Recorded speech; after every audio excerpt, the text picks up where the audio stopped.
ఒకవైపు పెళ్లి ముహూర్తం దగ్గర పడుతుంటే మరోవైపు చామంతి సాక్ష్యాల కోసం వేట మొదలు పెడుతుంది.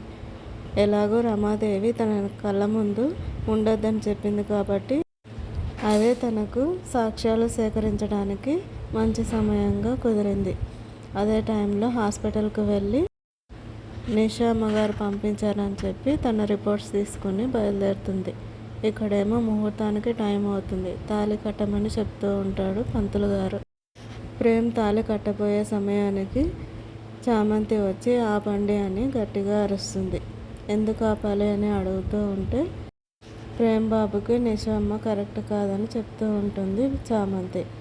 తనొక మిలీనియర్ కూతురు అని చెప్తూ ఉంటుంది రమాదేవి.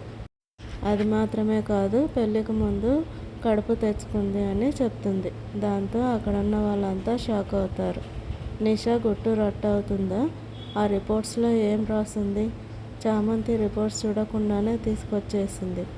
నిషా ఎలా తప్పించుకుంటుంది? లేదంటే ప్రేమ్ని ఇరికిస్తుందా? ప్రేమ్ వల్లే తను ప్రెగ్నెంట్ అయ్యానని తప్పుడు సాక్ష్యాలు సృష్టిస్తుందా?